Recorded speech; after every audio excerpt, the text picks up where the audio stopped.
온 국민을 어이없게 했던 외유 그리고 폭행 의혹이 있었는데 정상적으로 오늘 후임을 선출을 했습니다. 의원직 사퇴만 빼고 나머지 징계 절차를 밟아가고 있던데요. 예천 국민들 워낙 화났는지 신발까지 던졌다고 합니다. 관련 화면으로 인도해드리도록 하겠습니다. 사퇴하라! 사퇴하라! 의원들이 어떻게 예천이 죽는다! 사퇴하라! 당신들 때문에 예천이 죽는다! 전화! 사퇴하라! 책임 뺏으세요. 뺏기세요. 우리가 뭐라고 그러잖아요. 국민들이 뭐라고 그러잖아요.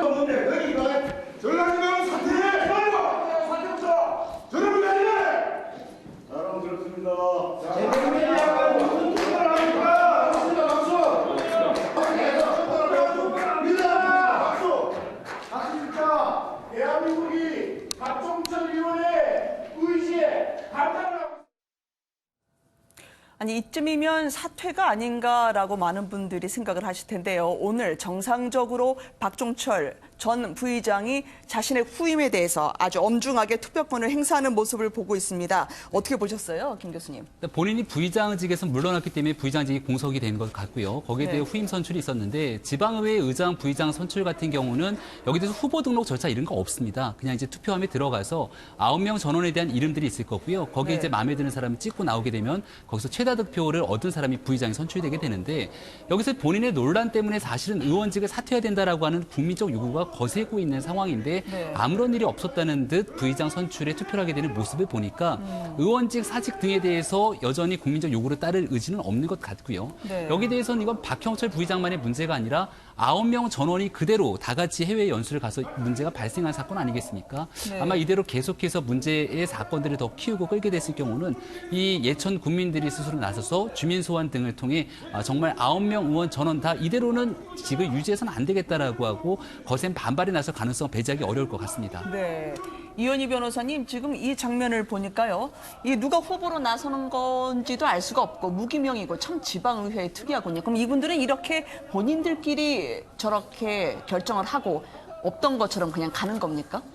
네, 시군구 의회의 임원 선출에 대해서는 지금까지 정확한 법령 규정이 정해져 있기보다는 관행에 따르는 것이 일반적이었습니다. 그럼 오늘 새로 부의장으로 되신 분도 같이 외유 가셨던 분 아니에요, 그렇죠? 근데 지금 사실 이제 의원들은 다 여기에서 뭐 투표를 하건 또는 징계가 되든 다 같이 있던 의원들이거든요.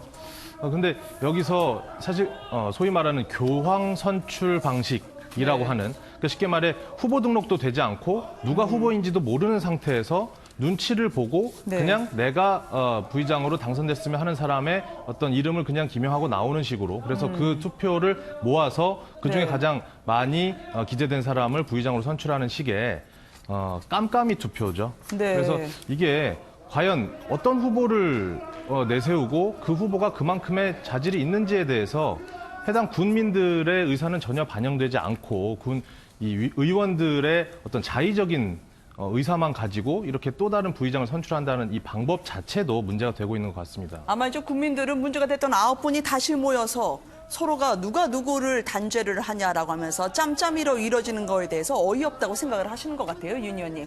지금 문제가 됐던 3분 같은 경우에도 한 분은 뭐 징계를 한다 하더라도 나머지 2분, 이영식 의장을 포함해가지고요, 대충 넘어가는 것 같거든요. 그렇습니다. 당사자들도 징계 대상인 경우도 있었어요. 다른 의원도.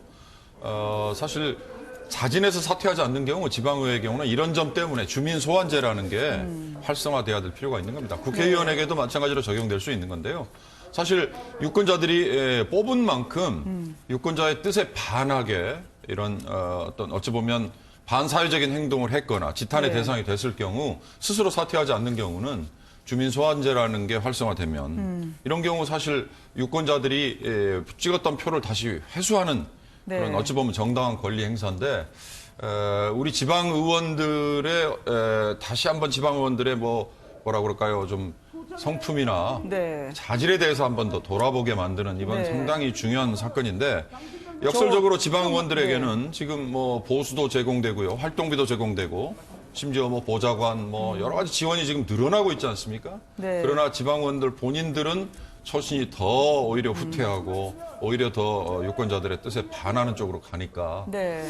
그 조화를 어떻게 찾아야 될지가 참 고민일 것 같아요. 지금 오늘 선거가 끝난 후에요. 많은 분들이 항의를 하는데 그 소리를 뒤로 하고 부지런히 귀갓길을 재촉하는 의원들을 저희가 확인할 수가 있습니다. 김 의원님. 지난번에도요. 징계위 소집할 때도 그렇고 이번에도 특별히 말이 없던데 어떤 대화가 오갔는지 아무도 짐작할 수가 없거든요. 특히 박종철 전 부의장 같은 경우에는 본인이 이 징계를 받아들일 수 없다. 그래서 앞으로 이 취소하도록 소송을 낼 수도 있다라는 가능성이 제기되더라고요. 그러니까요. 소송을 내게 되면은 일단은 의원직은 유지가 되는 거죠. 그런데 지금 국민들의 입장은 얼마나 화가 나겠습니까? 전체 국민들의 자존심과 또 위신을 다 땅바닥에 떨어뜨렸고요. 네. 더구나 지금 비용 사용한 문제도 지금 굉장히 논란이 되고 있지 않습니까? 어떤 비용 말씀하시는 거죠? 연수 비용인데요. 1인당 네. 130만 원 정도가 책정이 됐는데요. 실제 여행사에서는 약 239만 원 정도, 100만 원, 110만 원 가까이가 더 증액이 돼서 이 부분이 이제 집행이 됐습니다. 그렇다면 이 부분이 잘못하면은 뭐 네. 리베이트로 의원들에게 사실은 갔을 가능성도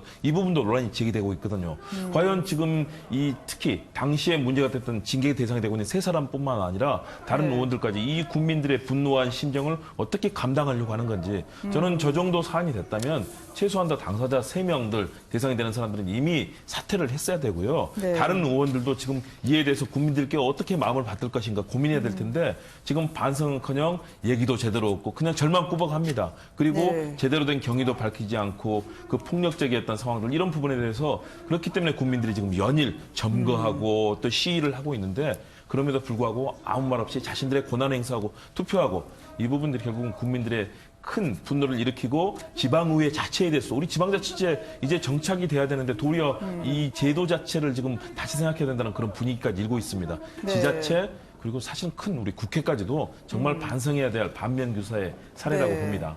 이분들은 말씀치 않으시지만 행동으로 자신의 의사를 표현하는 것 같아요. 김변민 교수님, 네. 오늘도 시군구 의장협의회에서요. 외유성 관광하지 않을 것이다라고 선언하고 서명도 받는 자리가 있었는데 유일하게 예천군의 이영식 의장은 참석을 안 하셨더라고요. 그러니까 본인들이 지금 이 국민들로부터 지탄을 받고 있는 이유에 대해서 정확히 인지하고 있는 것인지도 확인이 잘 안 되는 것 같습니다. 특히나 오늘 부의장 선출이 있었다는 것은 국민들이 바라봤을 때 부의장 선출이 뭐가 이렇게 급하지라고 생각할 텐데요. 네. 실제로 지방의회 내에 보면 부의장이 하고 있는 역할이라는 건 많지가 않습니다. 그럼에도 불구하고 상임위원장에 비해서 의장과 부의장이 받게 되는 업무 추진비는 상당합니다. 월 100만 원이 넘게 되는 업무 추진비가 부의장에게 나오게 되는데 지금 이와 같은 상황 속에서도 외유를 다녀오고 나서 올해 의장의 업무 추진비는 그대로 집행된 것이 아닌가 궁금증이 들게 되는 대목이거든요. 네. 전체 의원 다 합해서 9명밖에 되지 않는 이 지방의회에서 부의장으로 또다시 부의장을 선출하게 된 이후에 업무 추진비 등에 대한 집행은 이루어지게 되는 것인지 그리고 지금 유리특위를 개최하게 되면은 의원직 제명도 가능합니다. 네. 실제로 과거 성남시 의회에서는 의원 한 명이 실제로 문제를 일으켰기 때문에 본회의에서 의결을 통해 제명이 된 전례가 있어요. 네. 그와 같은 방식으로 얼마든지 이 문제가 있는 사람들에 대해서 이 도덕적인 문제를 법적으로 정리할 수가 있을 텐데 그러한 의지조차 제대로 보여주지 않고 있는 터라 국민적 공문들을 자아내고 있는 상황이고요. 그래서 더더군다나 이대로 의회 내에서 해결하지 못하게 되면 예천 국민들이 직접 나서게 되는 집단 행동들을 보이지 않을까 싶은 거죠. 네, 이현희 변호사님, 많은 분들이 보시기에 저분들이 오늘 왜 저 자리에 멀쩡하게 계실까? 특히 박종철 전 부의장 같은 경우에는 자신의 후임을 자신의 손으로 뽑았기 때문에요. 어떻게 받아들여야 할지 좀 난감할 것 같아요. 네, 근데 지금 일단은 윤리특위에서는 해당 전 부의장, 지금 현 의원, 지방의회 의원의 징계 절차에 돌입한 상태입니다. 그러니까 징계 절차에 대해서 논의하고 있는 상황인데 사실 본인이 사퇴하지 않고 이렇게 언론이 좀 잠잠해지기를 기다리면 네. 혹시나 이 부분에서 관심이 넘어가면 많은 사람들이 이것도 그냥 잊고 넘어갔을 때 계속 본인이 의원직을 유지할 수 있지 않을까. 아까 네. 말씀하셨던 것처럼 지방의회 의원들에게도 일정 부분의 보수라든지 대우 이런 것들이 사실 포기하기에는 굉장히 아깝다고 느껴질 수도 있겠죠. 그래서 이 부분이 내심으로는 네. 그래 내가 얼마만 참고 견디면 결국은 관심에서 벗어날 수 있고 계속 의원직을 유지할 수 있지 않을까라는 생각을 할 네. 수도 있을 것 같습니다. 그런데 사실 지방자치단체라는 것도 결국은 이 대한민국 민주주의의 어떤 파생되는 그 구조가 고스란히 녹아 있어야만 하는 구조인데 여기서도 사실상 자기들만이 어떤 하나의 성을 구축하는 것이 아닌가. 그래서 오히려 민주주의와 반대되는 어떤 집단이 형성되는 것은 아닌가. 네. 그렇기 때문에 이렇게 문제가 생겼을 때 해당 주민들, 해당 시민, 국민들은 계속해서 관심을 가지고 결론이 날 때까지 네. 계속해서 의사표시를 해야 된다고 생각을 합니다. 네.